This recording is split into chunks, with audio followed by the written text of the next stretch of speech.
Hi, welcome to another edition of This Issue.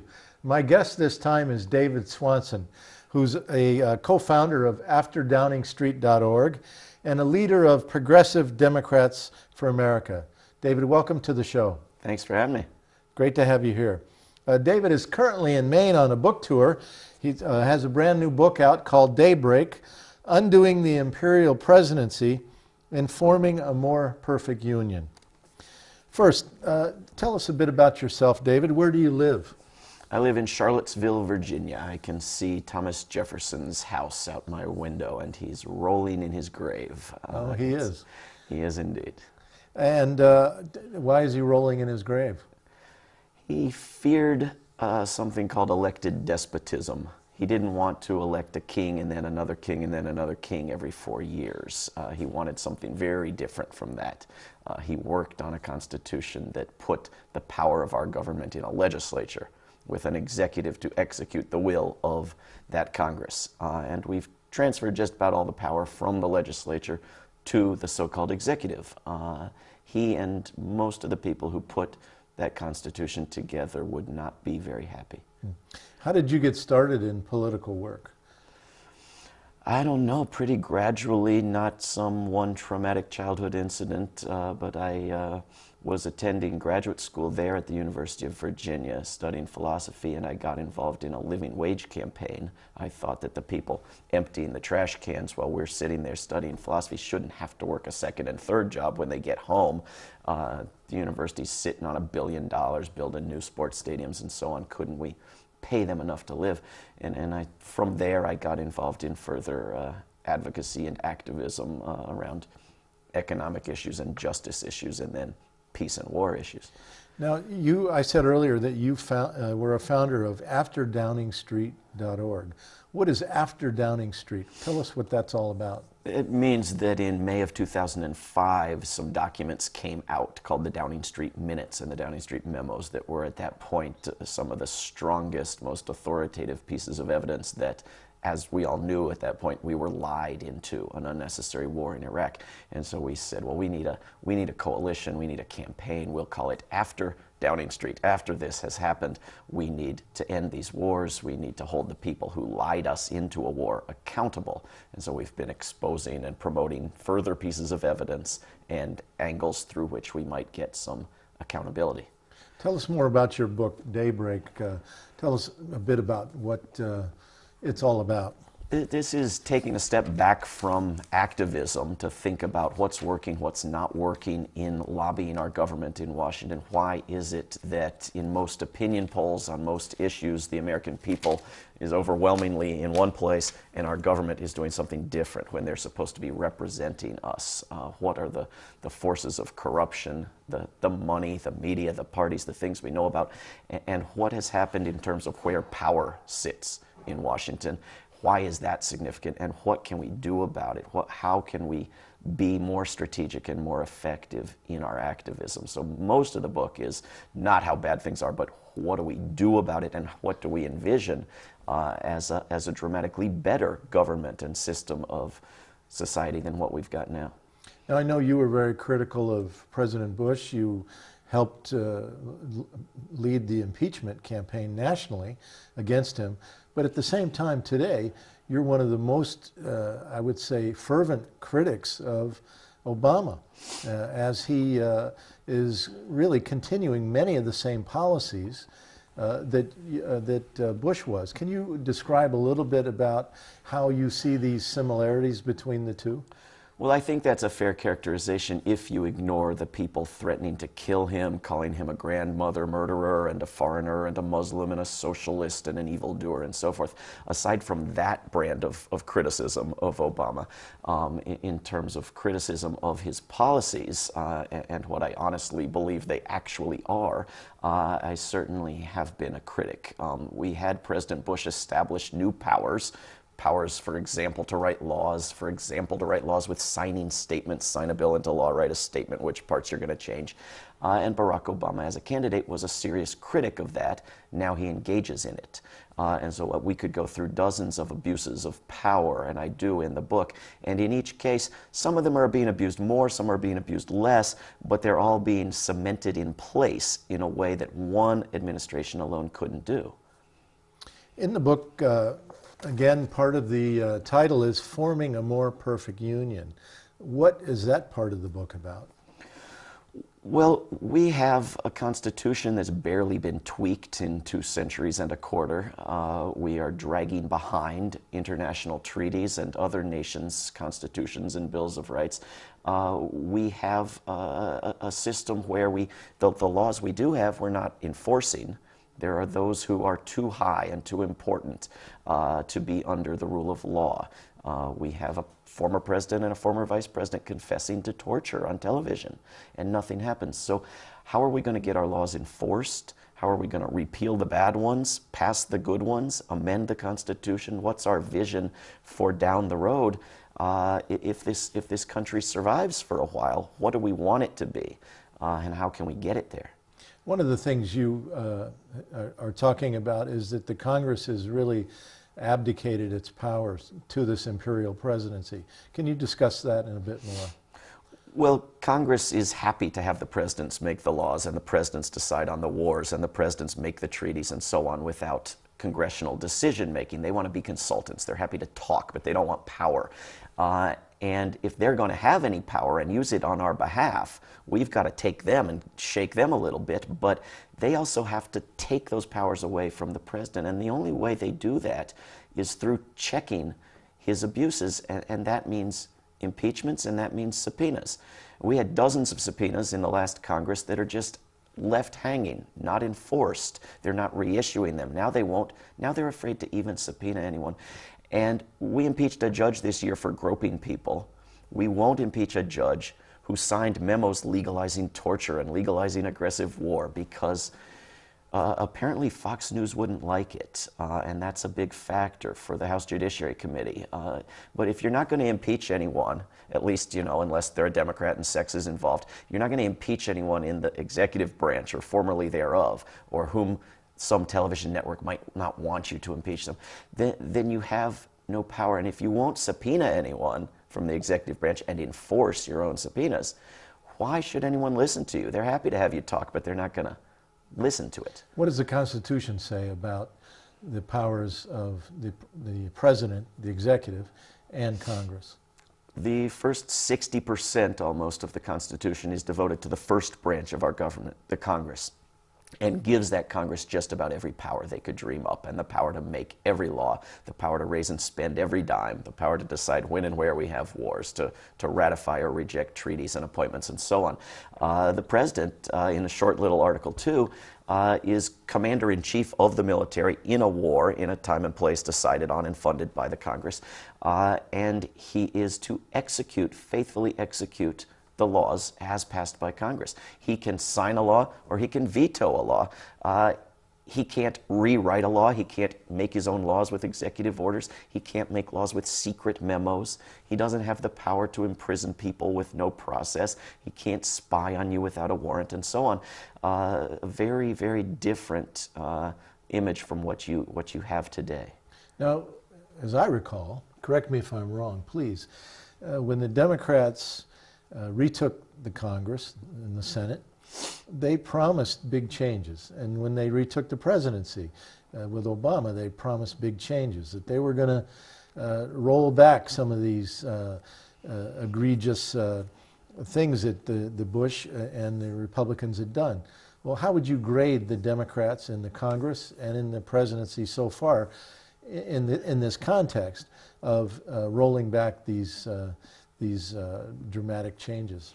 Somewhere below zero. Certainly failing doesn't cover it, but I think it's a lot more relevant to have that discussion about Congress, because it's just not predictable, it's just not expectable that a president would voluntarily give back powers. Barack Obama has been given vastly more powers than perhaps anybody on earth, but to expect him to give them back is a little bit dreamy, you know, but to insist that Congress take them back and to insist that Congress do the things we elect it to do, we have an absolute moral responsibility to force that to happen. And it's the most likely thing, uphill fight as it may be, by which we take control of our country.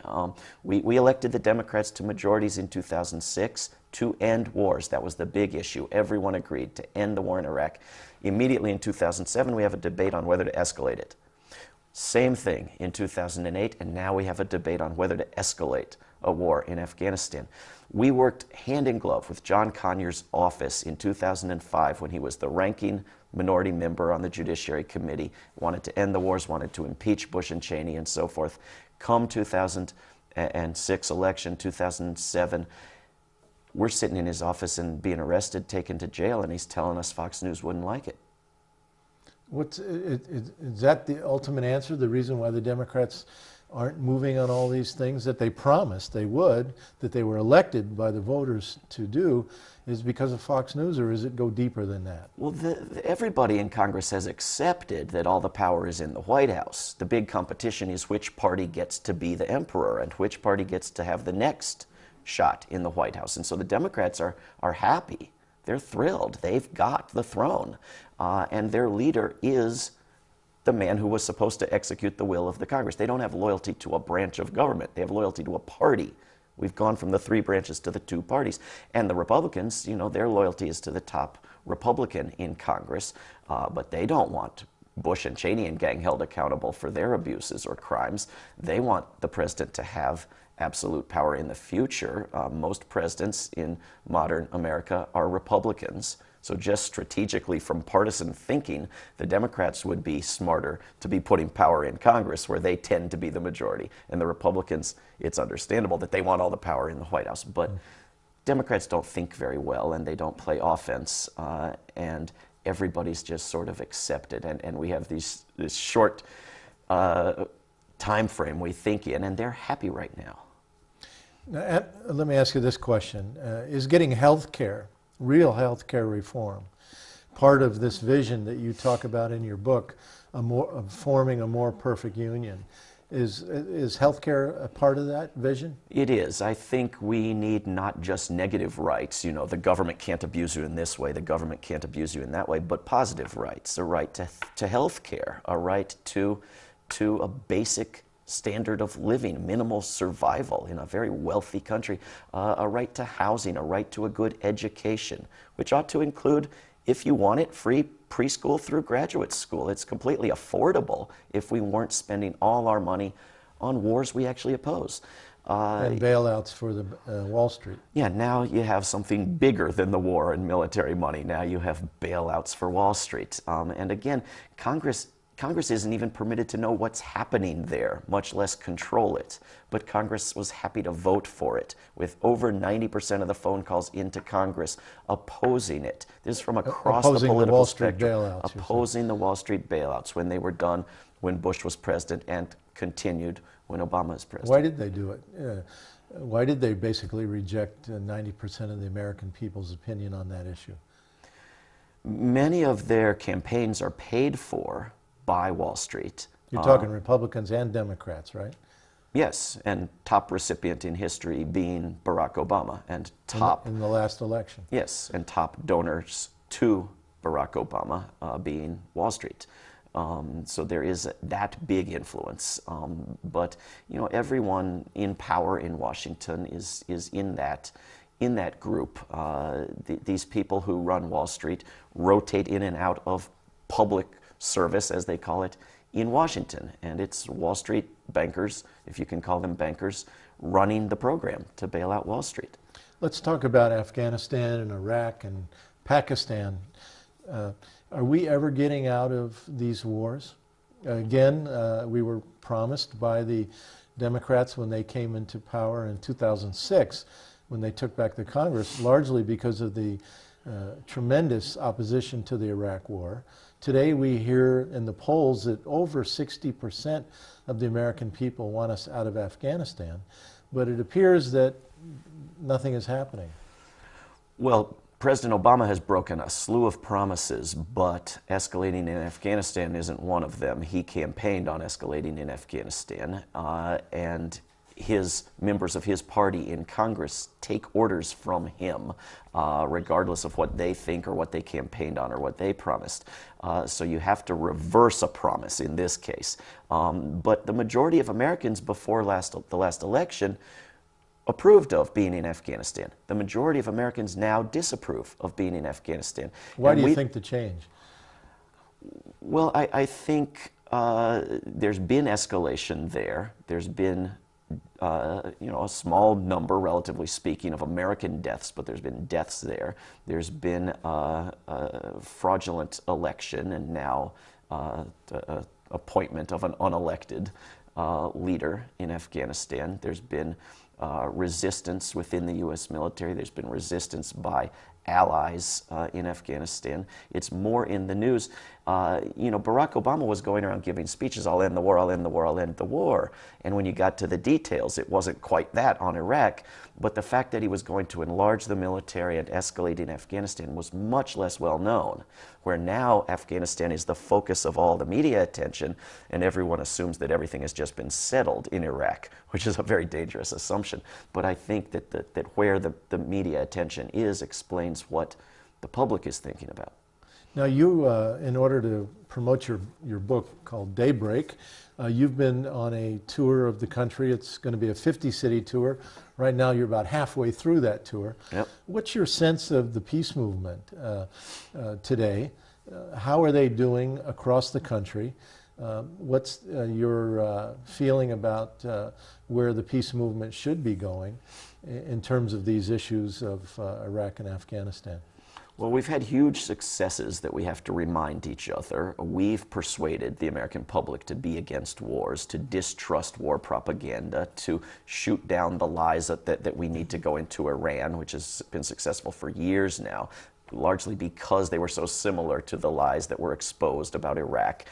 We've prevented a lot from getting worse. We've discouraged recruitment and so forth, and we have to keep up that educational fight. This is going to be a long campaign, but we largely defunded and demobilized the peace movement in November because there was an election where we elected people who, for some reason, we imagined there might be a slightly better chance of them doing what we wanted, which is exactly when you ought to invest more in a movement. What do you mean by defunded the peace movement? Can you explain what you mean by that? Peace organizations ceased to exist. Major peace coalitions saw their donors and their funding drop off by 3/4. That people were not interested in funding a movement that wasn't needed anymore because we had elected Democrats. Right? This is like the labor movement that won't do anything for their bill, the Employee Free Choice Act, to get the right to legally unionize because they've elected Democrats, and that's all you need to do, even though obviously it's not everything you need to do. And so we've spent these months sitting on our hands. I haven't, you haven't, but the peace movement as a whole has spent a lot of time saying, well, even, strategically, I'd like to protest these wars because they're still the same wars, but you can't protest a popular president. As if a war is identical with a president, even though it is the Congress that funds and decides on wars. And if you could make that clear to people, you would see turnout increase at anti-war rallies among people who don't want to protest their friend, the president. I think that would be a strategic move for the peace movement. Your position, I've heard you speak in Bangor last night, and your position is that Congress is where the action is, that the American people need to be communicating with Congress about how they feel about these issues, and that's where the real pressure point is. Is that basically accurate? Well, there's counter-recruitment work to do, there's media work to do, as you're doing right here, this moment, but in terms of influencing what's decided in Washington, whether a president does something good or bad is good or bad luck, but we don't have any control over it. We just don't. And largely, we don't have any control over senators, And in Maine, the rest of the country is obsessed with Maine's senators. Maybe Maine could give them a break and focus on where we actually have a chance at influencing people, and that's with members of the House. In June, the 2 Congress members from Maine were heroes. I think Maine may be the only state where the full congressional delegation in the House voted no on funding these wars. You got lots of Congress members who go home and say, I oppose these wars, but they always vote to fund them. Well, Maine's 2 Congress members voted no. If you think that was a good thing, anytime you think your Congress member's done a good thing, you should thank them, you should reward them, you should praise them, and you should ask for more. Because I have friends who are ruining their family lives, spending their retirement savings, going on starvation fasts to accomplish things like ending these wars. And just because you're a member of Congress doesn't mean that your activism should be limited to voting the right way. Why not publicly commit that you're going to vote no on the next one? Today we heard it's probably going to be $50 billion in another supplemental spending bill, these things we weren't going to have anymore, probably within the next few months. Why not publicly commit now? I'm going to vote no on that next $50 billion, and I want my colleagues to vote with me and start building a list of Congress members who will vote no. Then Maine saves the country, Maine saves the world. That $50 billion would go a long way solving, I know in our state of Maine, our problems with the defunding of public education, with health care, with fixing our collapsing roads and bridges, and many other things in the state. Yes. It's really tragic, all the money that is being wasted, over $10 billion a month on Iraq and Afghanistan today. Yeah, and just from Maine, you're in the billions, just in tax dollars. You look at costofwar.com and look at that money, and you have to multiply it by 3, 4, 5 times to be realistic at all, because you have debt, interest, you have veterans care, and so forth.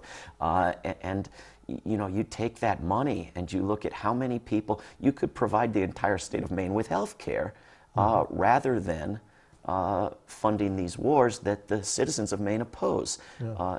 There's an obvious and trade-off. the people do get that. You know, the people do understand that connection. But I think they just have this sense of powerlessness, that there's nothing they can do about it. Well, they shouldn't. They accomplish good things all the time. Supposedly we live in a democracy too, right? Supposedly, we never quite have, and we don't even quite have a deep democratic understanding in our own minds of how things should work. When the president said, I'm going to ignore public opinion polls and escalate in Afghanistan or not based on what's best for the country, people applauded and said, thank you for being principled and ignoring us. And we need a deeper understanding of democracy, but we also need to know when we are in the majority, because a lot of times we're in the majority on something in polls and we think we're in the minority because our televisions and our newspapers are playing up the views of the 20% rather than the 80% of us. So we have to know we're in the majority and then demand that we be listened to. As we taped this show, just yesterday we learned about Fort Hood, Texas, a Army major, psychiatrist, I understand, killed 13 people and wounded maybe 30 or so. Can you talk about that and generally your feelings about that and as sort of the real collateral damage, if you will, or another form of the collateral damage of these wars? Well, the president is outraged at the violence, and yet this is not unique violence. We are imposing violence around the world. We are the greatest purveyors of violence. It just doesn't always impact Americans in America. Those are the words of Martin Luther King, correct? Indeed, indeed. Yeah. Talking about Vietnam. In a very similar time to Afghanistan in Vietnam. And, you know, I've been down there to do a fundraiser for the Under the Hood Cafe. Go to Under the Hood Cafe, their website. This is a cafe right next to Fort Hood that has saved veterans' lives. People have come in there suicidal and they've been told, you know, you have a choice. You don't have to follow illegal orders. In fact, you have an obligation not to. We can help you. This is a cafe run by the peace movement outside the base? Run by veterans outside the base, similar to cafes that were around military bases when the Vietnam War was going on.